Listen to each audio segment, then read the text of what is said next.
You tell yourself, next time I won't say that much, but then it happens again. A simple conversation turns into something deeper. You start explaining more than you planned, more than you rehearsed, more than you can take back. And in that moment, it feels right. It feels like honesty, like relief, like finally being seen. But later, something shifts. You replay every word, every reaction, every small detail. And now the same moment feels different. It feels like exposure. You start asking yourself, why did I say that? Why did I go that far? Why can't I just stop? It's confusing because in the moment, it feels natural, almost automatic. But afterward, it feels like a mistake. And that contradiction is the real clue. Because oversharing isn't random. It usually starts with something small. Someone asks you a normal question. How have you been? And instead of a surface answer, you go deeper. You explain your stress, your thoughts, maybe even things you've been holding in for a long time.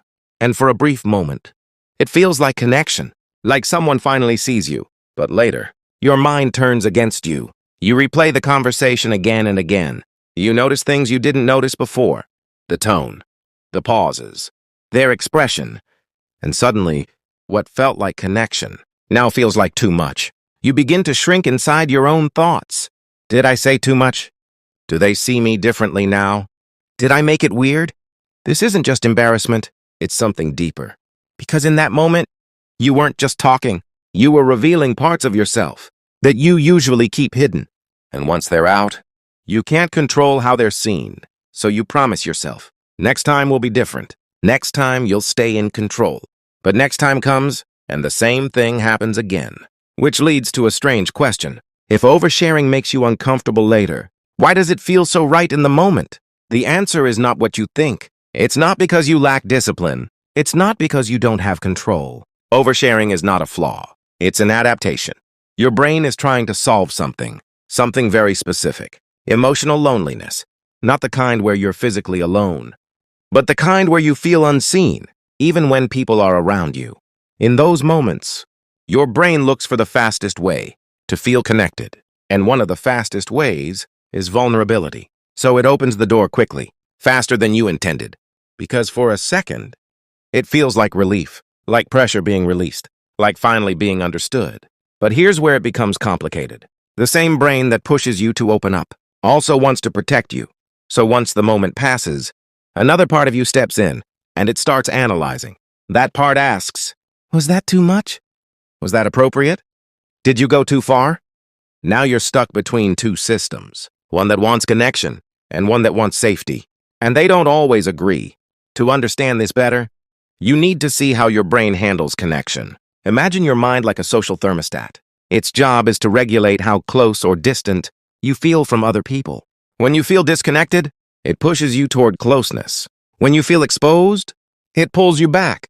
Oversharing happens when the push toward closeness happens too fast. In that moment, your emotional brain takes the lead. When you share something personal and someone responds positively, your brain releases dopamine. That creates a sense of reward, a sense of relief. So your brain learns something. Sharing equals connection.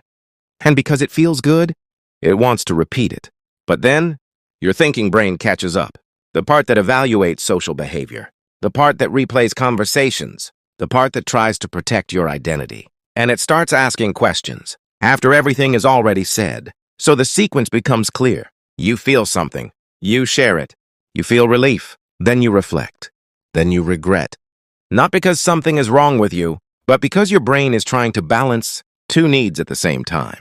The need to be seen and the need to stay safe. And sometimes it overshoots. So the goal is not to shut yourself down. It's not to become silent. It's to slow the process down. To create space between feeling and sharing. The first shift is simple. Delay your response. When you feel the urge to say something personal, pause. Just for a few seconds. That pause gives your thinking brain time to engage. So instead of reacting, you choose how much to reveal. The second shift is to share in levels. Not everything needs to be said at once. Think of vulnerability like steps, not a jump. You start small, and based on how the other person responds, you decide whether to go deeper. This allows your brain to assess safety in real time, instead of committing all at once.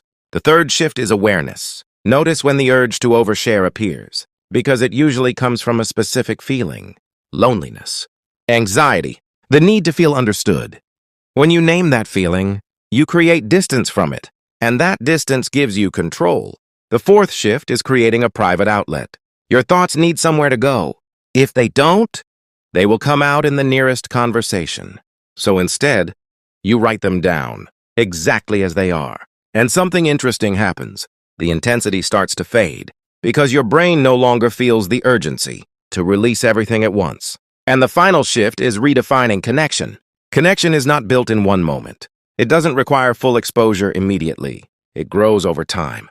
When you understand this, you stop chasing instant closeness, and you start allowing things to unfold naturally. If you step back and look at it clearly, oversharing is not random. It's a shortcut, a fast way your brain tries to move from distance to connection. But like all shortcuts, it skips important steps. So the real change is not about saying less. It's about adjusting the speed, letting yourself be known, but gradually. Because when you slow it down, you don't leave conversations feeling exposed. You leave them feeling steady. There is nothing wrong with wanting to be understood. That desire is human. But being understood doesn't require you to reveal everything at once. Sometimes, the strongest form of connection is not in how much you share, but in how safely you let yourself be known. Over time, and maybe next time, you won't need to say less. You'll just need to say it a little slower,